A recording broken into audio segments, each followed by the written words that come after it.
My name is David Rini. I'm a software engineer at Google in the Middle East and North Africa regional engineering team. But today we'll have a presentation by Mohammed Razem from WikiKiwis, a company that has developed many Chrome extensions. So, Mohammed. Assalamu alaikum. Thank you, David. As David said, my name is Mohammed Razem. I am the web evangelist at WikiKiwis. WikiKiwis is a Jordanian company. It's a local company that has developed several Chrome extensions. You can follow me and follow the company's account on Twitter. We'll be talking today about what are Chrome extensions for those of you who doesn't know what are Chrome extensions and what can extensions do and who can build the extensions. And then we'll go through understanding Chrome extensions interface and how it interacts with the browser. We'll also walk through the structure of an extension, and then we'll build with you together an extension. Okay, as you know, the extensions in Chrome are those buttons that appear on the right when you install them. It's a single button that you click and it does nice features for your browser. It is basically written in HTML, CSS, and JavaScript, and you can benefit from the awesome HTML5 and as well as V8 engine, JavaScript engines in Chrome and WebKit. It integrates with the Chrome browser using a very simple API, and it is installed instantly and updates automatically. And it runs in a separate process like all Chrome awesomeness, because you know, in case your extension crashed, Chrome doesn't in this case because it runs in a separate process. What can extensions do? Basically, the extensions are divided into these main categories, which might be a client of some service, external service that you might use. Example of this is the Gmail checker that checks with the Gmail service, Youtube Notifier, which is an extension built from WikiKiwis that lets you get notified of the videos that you prefer from YouTube, Google Translate and Arabic codes, which we'll demo later. It can be an assistant utility as well, like the tab menu, which gathers and aggregates all the open tabs, enhances some features, and it can be an enhancement feature like History 2 or the Downloads extensions. Who can build the extensions? Who can answer that question? You. Yes, you can. All right. You only need to know 4 things, basically. HTML, CSS, JavaScript, and some reading. You can read all the documentation from code.google.com/chrome/extensions. Now we'll walk through understanding Chrome extensions.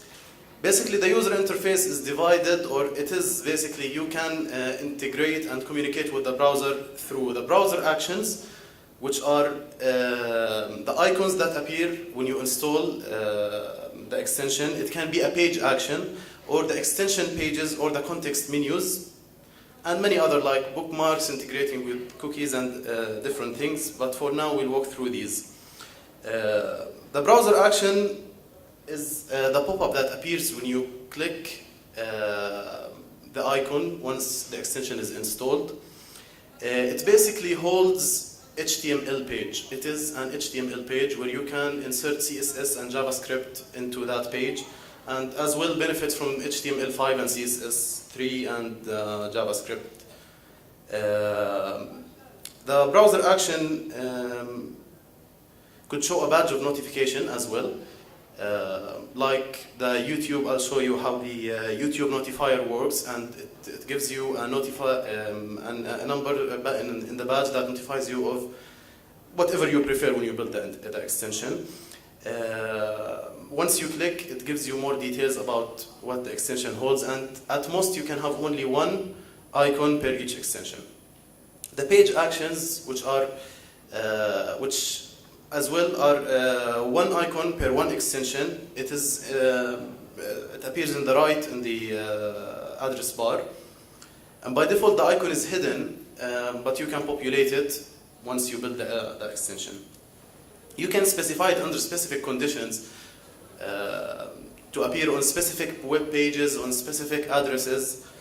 And then these are the extensions pages, which as well are HTML pages.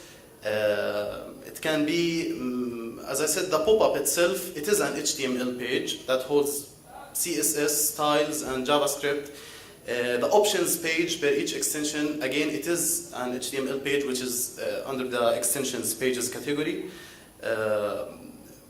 It appears like this URL when you open the extension, Chrome-extension, and then the extension ID, and then path to the page that you specify in your extension.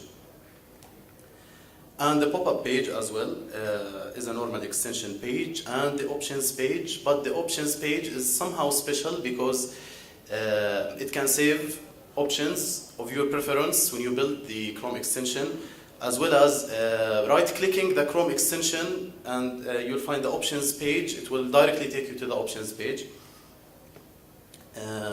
Okay, now we'll talk about the background page, which is as well as an option, it is an extension page, but the background page, it doesn't appear to the user, it doesn't have content, it has the script that you want to keep it running all over. Once the extension is enabled, it will stay running in a background task. The context menus, which are these menus when you click, right-click,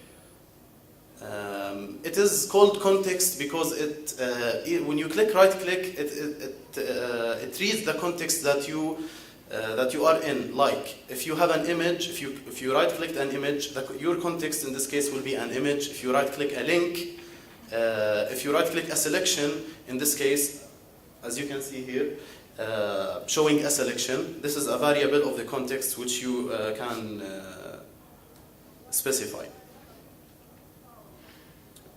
All right, now we'll walk through the structure of an extension.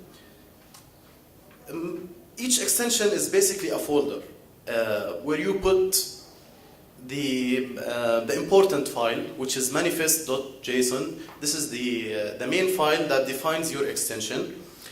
And as well as using the API to integrate with browser action or with the page action, you can have the content scripts, which will walk you through how to interact with the page itself, the HTML rendered inside the Chrome browser, as well as the background pages and other HTML external libraries. If you want to embed jQuery, anything you can do inside your extension. As for extensions communication, it can be internal or external. The internal communication, it happens between the pages and the scripts of the extension. The external communication to communicate with an outside service, you'll have to use the cross-origin XHR, which is XML HTTP request. In this case, you'll require permissions, which you'll have to define in the manifest.json file. I'll show you how to do this in a minute. Extensions can also use all the awesomeness that Chrome provides, from HTML5 APIs, V8 engine, and WebKit APIs, as well as you can bundle your own JavaScript libraries, anything that you might like to put in your extension. How to build? As we said, the manifest.json is the main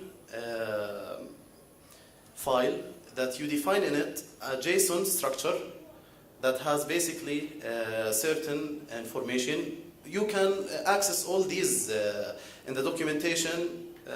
It is very user-friendly and very easy to use. In this case, we have an example of our extension that we built, which is the quotes that gives you random Arabic quotes. We define the version and the description. We define the icons that will be used throughout the extension. Each icon size is basically used in somewhere in the extension. We'll go through it in a minute. Here we use the Chrome API to define a browser action, which is the icon that when we click, it will open popup.html, which is a file that we have our own HTML and JavaScript in it. The background page that will run throughout the process when the extension is enabled, and the options page, as well as we define here the permissions. In this case, we use this URL to communicate with an external server, which is in this case extensions.wikikiwis.com, using XHR XML HTTP requests. These are samples of the browser action API used in Chrome, in the class Chrome.browserAction. You can use the function to set a batch text or to set the pop-up to change it. In this case, you define the pop-up in manifest.json. You can here also change it using the API. You can set the title also. This is a sample as well, sample API of how to use the context menus to create a new context menu. In Chrome, we can only populate one context menu per each extension. In this case, again, it depends on the context that you want to populate the menu. It has a title, the contexts, which can be page, selection, image, link, video, or you can as simple as define all if you want all the contexts. And you can define the callback function. In this case, we define the function doAction, which will basically log what happens when we click. We can use the debugging tools, the developer tools. For those of you who use Firebug, which is pretty known in Firefox, in Chrome we have the developer tools, which is as comprehensive as it has a debugger, it has HTML, CSS debugger, everything in JavaScript, as well as the resources view. We'll walk you through in a demo now. But if you want to see all the resources, it can be you can find it from code.google.com/chrome/extensions, as well as you can read the Chromium blog, which has very interesting blog posts and tutorials on how to do Chrome extensions. Now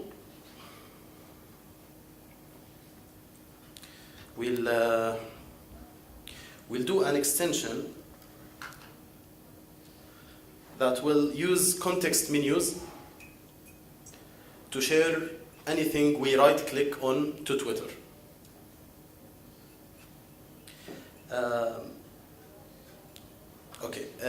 Again, the extension is a folder.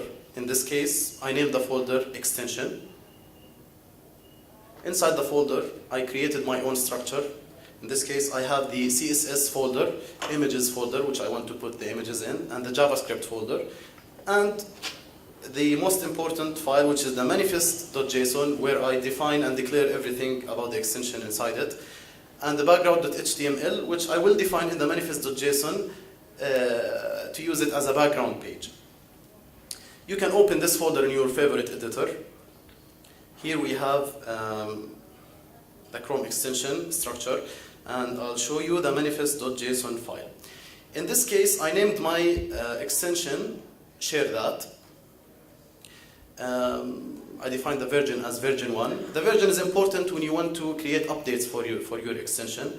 And the description, this extension will share whatever you select or right-click on to Twitter. I defined the icons. In this case, the 16 by 16 pixels icon, it will be used in the context menu. It is important if you want to populate an icon in the context menu. The 48 by 48 pixels, it is used in the extensions pages, which I'll show you in a minute. I defined the browser action, which will be the icon that I click. The icon will be used, and the size is 19 by 19 pixels. The title and the default pop-up that will show, it will be popup.html. The background page and the permissions. The permissions here, because we will use the context menu and we will use the tabs API. You have to define these in the permissions. If you want to use an external service, you will just have to write the URL. If we write like, you can match it as, in this case it will work on all, it will have access permissions to all pages. Okay, in Chrome, the extensions page here, it will show you all the loaded and installed extensions. You can disable an extension. In this case, we load an, if you find it, you'll see here the developer mode. It basically by default it is minimized. When you expand it, you can here load an unpacked extension. In this case, we load our folder, which is extension. As you can see here, we have the name, the version, the description, and the unique ID that Chrome assigned it to my extension. And we have the icon for 48 by 48 pixels. We can here inspect the active views. We'll walk through it in a minute on how to debug the extension itself. After enabling the extension, let's open a web page, let's say Twitter.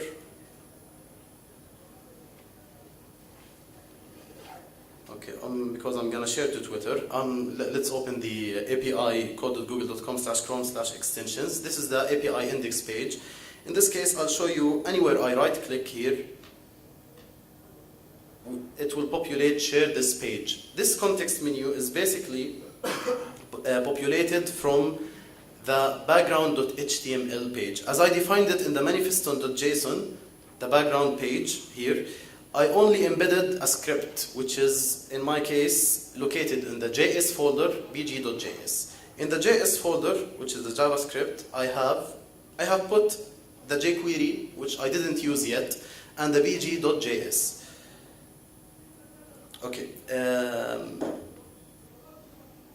I'll walk you through this. It is very simple. Here we defined an object. It is the context, which has page, selection, link, image, video, audio, which are the contexts that we will use to populate the context. In a for loop, we use the Chrome API, which is chrome.contextMenu.create to create a new context menu per each context. In this case, I have set the title, share this, plus the name of the context, which will be a page if we right click the page, or the selection if we right click the selection, or a link or an image or a video or an audio.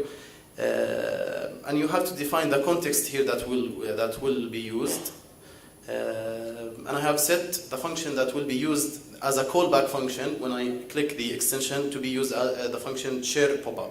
Share popup takes two arguments, which are the info and tab, which has all the information of the context and the tab itself that we right click. For example, if we right click a page, if we want to get the title of the page or the address of the page, we can get it from these functions.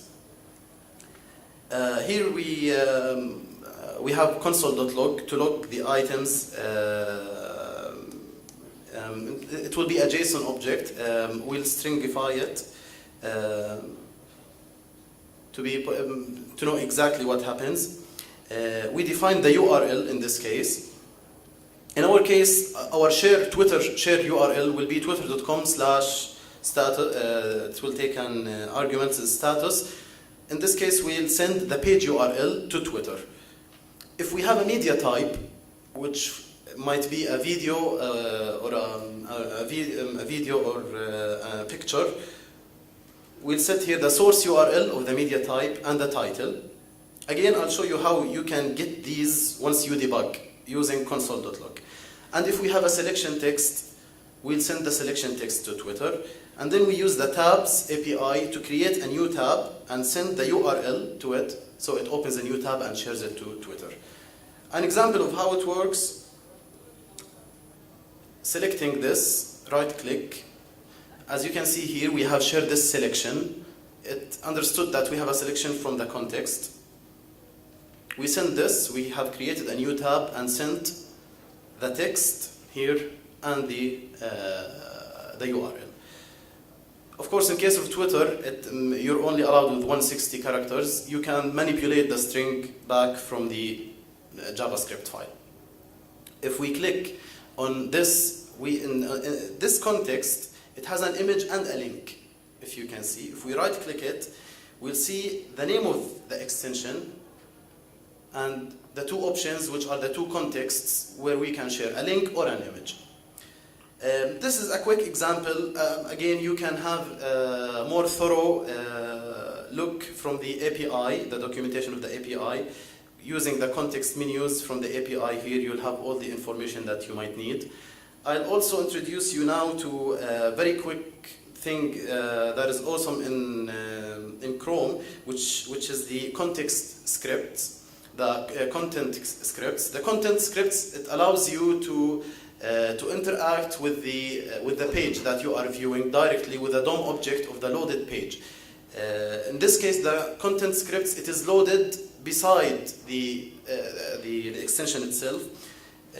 We define here in the manifest.json content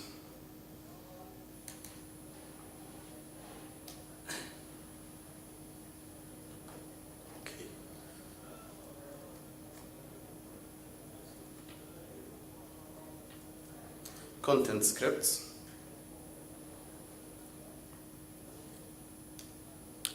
Content scripts takes the matches where we want the URL matches to load this script into. In our case, we load it to all the pages that we want. You can also specify the JavaScript that will be used, that will be loaded in all the pages. All right, I will load the jQuery library, as well as let's create a new script and name it cool script.js. All right, you can as well define CSS if you want to load a specific CSS in this case. So this is like you inject this to the JavaScript file inside the... Yes, we inject it inside. It loads after the DOM object of the rendered page. For example, if we open this page and I refresh it, the JavaScript will be injected and the DOM object here will be visible to be manipulated by the content scripts. What about the security? You have some limitations, like you cannot do XHR requests using the content scripts. In this case, the matches here, you'll have to match, like if you want this to be, a good example of this, do you know Wise Stamp? Wise Stamp is an extension that makes a stamp in your email. It uses the Gmail matches, so it loads only in your Gmail, for example. In this case, we can set here mail.google.com, so it loads only in mail.google.com. There are several limitations in the content scripts, but it can basically do what you want. In this case, we'll create a new JavaScript file. Name it as script.js.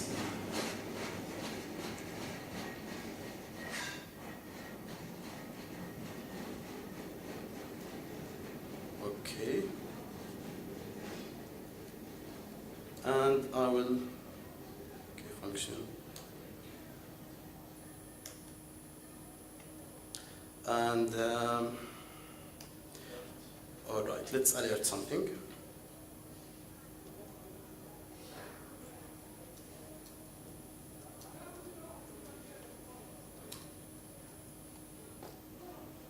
All right, we'll reload the extension and refresh this page. And here we have an alert. You can, of course, manipulate this.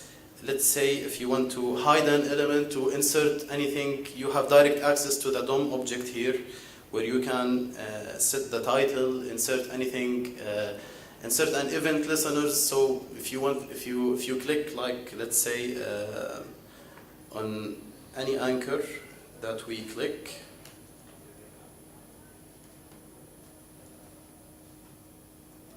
we want to do this function.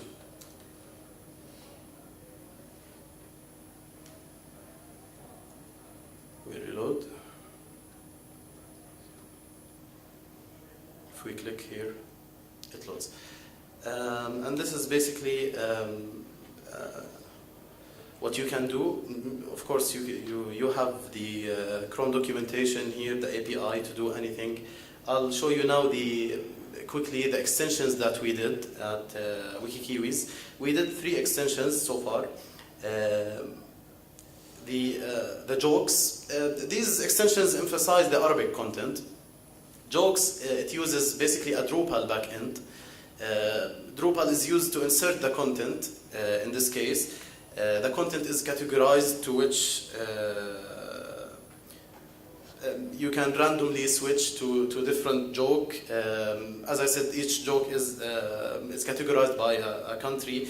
Here, the options page, which in this case, the options page, it uses the local storage, HTML5, in order to save the preference that you prefer here, like I want only jokes from specific country or under specific category. Similar extension is the quotes, which is also a famous Arabic quotes from famous speakers. And these extensions use basically XHR requests in order to communicate with an external service.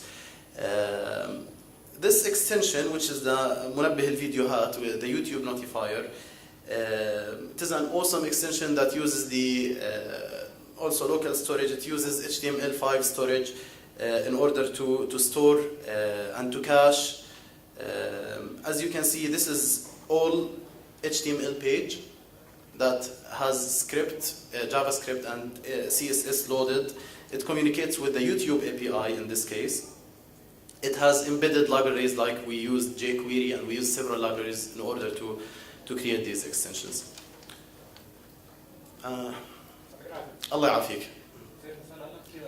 Yeah.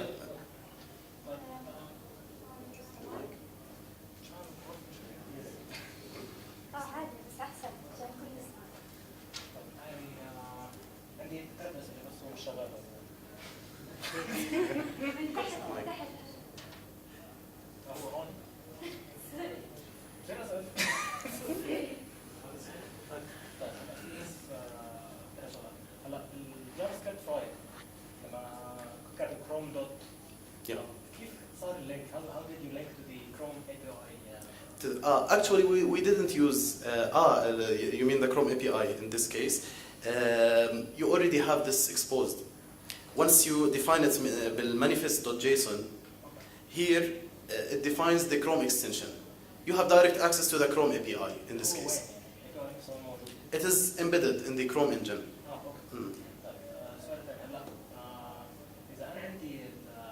Ability to inject JavaScript. Yeah.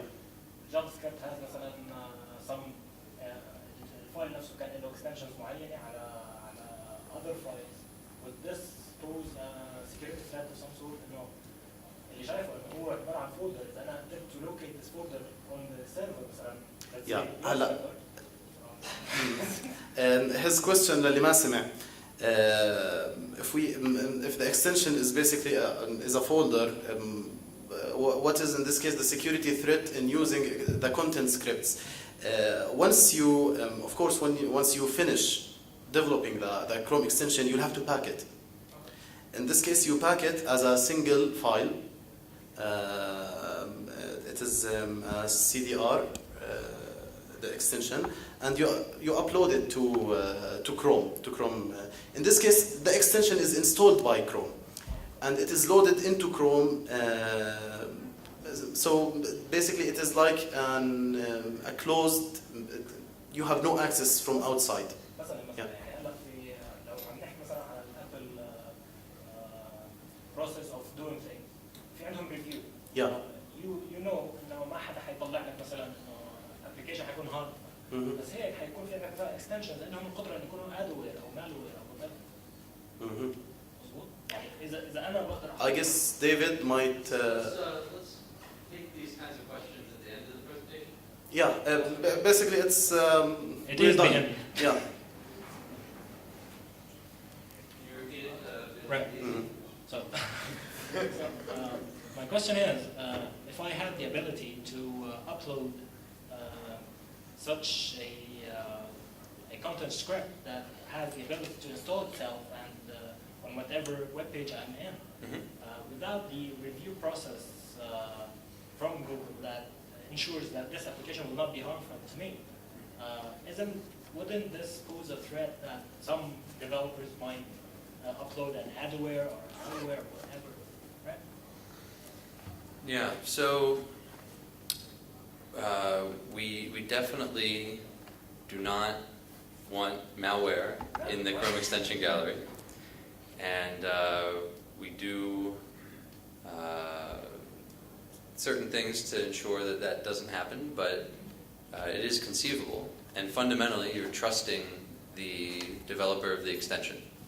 So what an extension, the harm that an extension can do is limited by the sandbox that Chrome implements. So an extension, even if it's from the most malicious developer on earth, cannot delete your hard drive, for example, which is something that's very different than, say, an Internet Explorer ActiveX control, or even a Firefox extension can be written with native code. So Chrome extensions are strictly safer for the user, and so this is one guarantee. As far as what an extension can do to a website, that is limited by the permissions that an extension requests. So if you're installing an extension, and we encourage developers to only request permissions that they require. So as a user, if you're installing an extension and it's supposed to just be doing one thing, but it's requesting permissions for all of your history and all of your location and everything, you're just like, what could it possibly need this for? And it's not from a reputable developer, you might not want to install it. But there is a process, for example, for verifying the developer of extensions. This gives users added confidence when installing extensions. I hope that answers your question. So there is like a review process similar to what Apple does.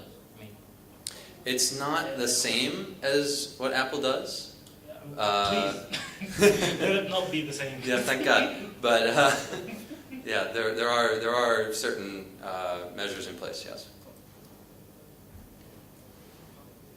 Pass the mic over there.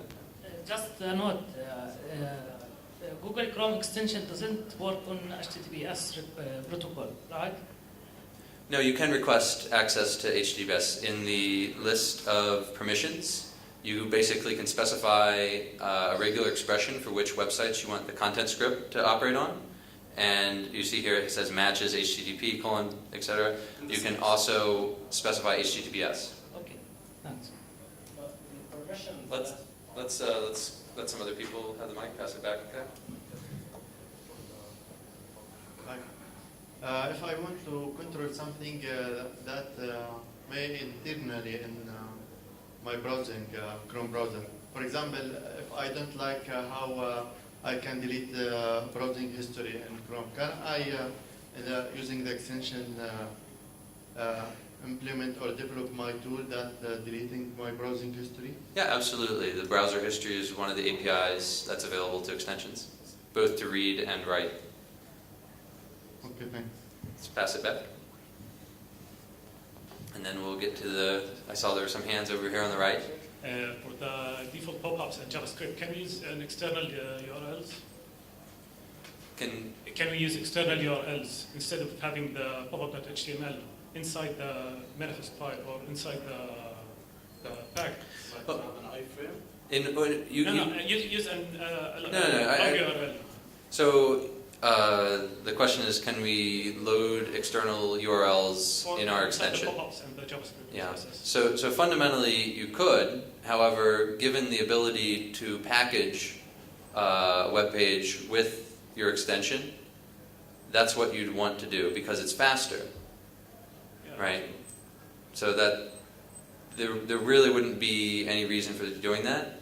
You'd be much better off implementing some sort of API to provide the information that the page needed, and then just populating the values in the page using that HTML request, that XML HTTP request, excuse me. Let's bring the mic over to the right side if we can.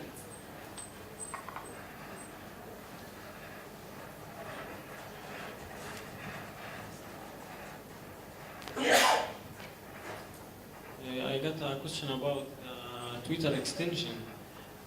When you change the status, you need to open a new tab. Couldn't you do that in silent way, such as using an XHR request? You could. You could in this case. You can use define XHR request, and in this case you'll have to communicate with the Twitter API. In this case you will also have to define here the permissions on to use the Twitter API.twitter.com. But in this case we used only the Twitter share URL, like only twitter.com/ to set the status. But if you want more complex extension, of course you can use the XHR requests to communicate with Twitter API, to set the status, to change the status, to get the followers, to do anything provided from the Twitter API. Is there any other type requests can be done? Like HTTP request or FTP? Basically you can do AJAX requests. Ajax. Yeah, as well. Yeah, that's all you need. I mean, you can do an arbitrary request using that object. Yes, now. Good question. Okay. One more question. Wait for the mic. Just it's mainly so that we can have it for the recording. I know it's. Right, thank you. Yeah. So you've been reading, and obviously you can have plugins, DLL files in the extension, right? Which is, I mean, this is scary, no? I will answer all of your questions related to DLLs afterwards. After?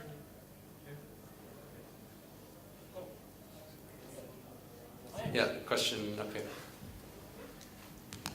So for a normal user to use the extension, does he have to pay for it? Or does he download it for free? All right, so there's a Chrome web store that was launched in the last week, which offers both free and paid Chrome apps and extensions. So there are extensions that are available for a fee. However, the vast majority are made available for free. Which brings me to the next question, which is how do you make profit of it? I mean, you're building a whole company on extensions where you got the vast majority of extensions are going for free. All right, so a lot of the free extensions that existed even before the web store were advertising supported. So you have lots of places that you could insert advertisements.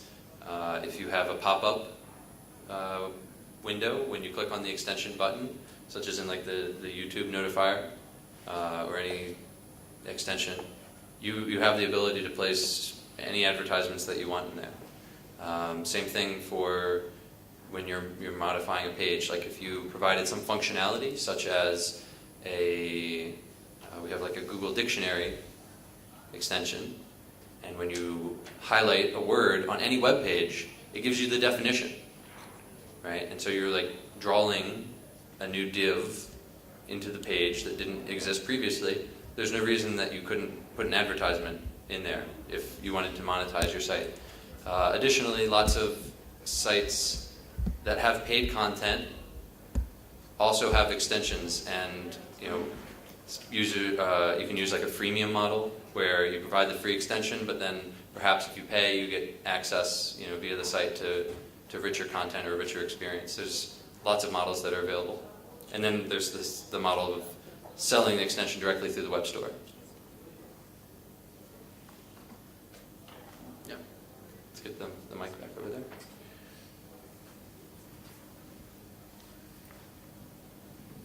Speaking of the App Store, I just watched it released recently. What's the added value on the App Store? It is what I saw is a normal website only. What's the added value of an App Store app or extension over a website? No, just the App Store. I saw the App Store. I don't know what's the added value if you want to develop your website as App Store. Oh, okay. Well, fundamentally, the apps are very similar to HTML5 web pages. So the kind of things that you could do with an HTML5 web page, such as local storage or access to a variety of other rich APIs, are available through the Chrome app interface and App Store. One reason that you would want to go with the App Store, however, is that it gives you a much better marketing prospect, because users will now have one location to go and find apps or extensions. But fundamentally, yes, the apps are often rich HTML5 web experiences. With that being said, they also have access to the Chrome extension APIs to do things that a web page couldn't do, such as tab management or theming the browser, or a whole slew of APIs that extensions and apps can access. But as a developer, if you're choosing between like Chrome app and website, one of the big reasons to choose the Chrome app is that it gives you placement in the Chrome Web Store. Can we get the mic in the very back?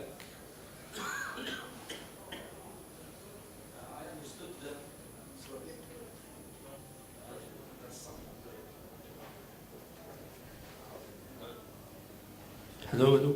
Yes.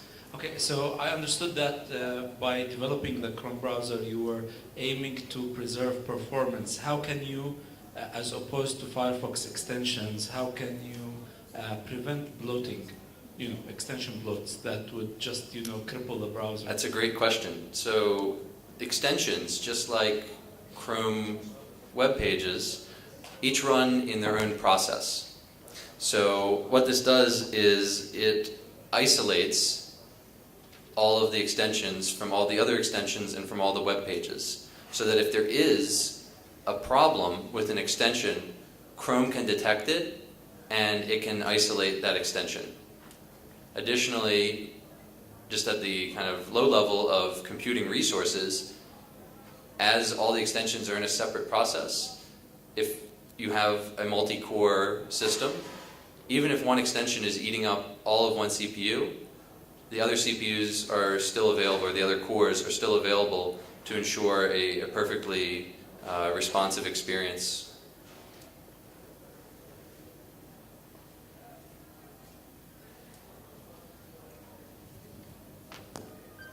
In the page extensions, the JavaScript and CSS files, are they loaded before or after the main website's CSS and JavaScript files? For example, a website has its own JavaScript and CSS files, and I created an extension loaded on that website. So which one will be loaded first? You mean the content scripts? Yes, mainly the JavaScript. If you use the content scripts, it loads after, because you need the DOM object after it is rendered completely. But if the JavaScript that is inside the extension itself, the background page, it runs, as David said, in a separate process. So I can share the variables in JavaScript. Yeah. I can see the variables in the page, the variables that were defined in the original website. Okay, so this is worth, I think this was mentioned during the talk, but the JavaScript environment, the JavaScript interpreter environment from the web page is maintained completely separately from the JavaScript environment of the content scripts. So this gives you as a developer a lot of peace of mind, because you don't have to worry about versioning conflicts, for example. If your extension included one version of a library, say jQuery, and the page included a different version of jQuery, you wouldn't have to worry about conflicts, because your extension is only going to operate on its own JavaScript. The only way that the two or more JavaScript environments would interact would be if they were reading and writing values on the DOM. And so that is the method that, it's very rare, but if you wanted to have your extension's content script communicate with the JavaScript on a web page, you would basically just create a invisible DOM, div or something, and set the content of it. As for the CSS, I think it's preferred. Yes. CSS is embedded within the page. Yeah, we should give mugs to everyone who is so polite as to ask a question. All right, and I'll take one last question, and then we'll have the next session. You can get him the mic, and then...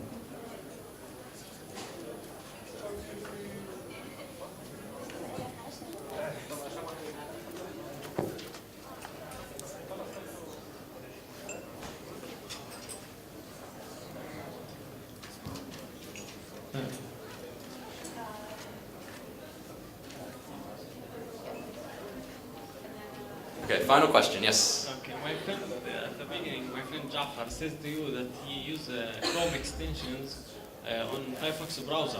There is an extension for the Firefox that make you able to run Chrome extensions on Firefox. Wouldn't that what? Wouldn't that make any conflict or? Yeah, I'm not actually familiar with that. It sounds. I'm not sure exactly what you're referring to, but we can definitely look at it afterwards. Thank you. All right. Well, I hope I answered all the questions that I could. I just want to give a round of applause to Mohammed for giving such a great presentation.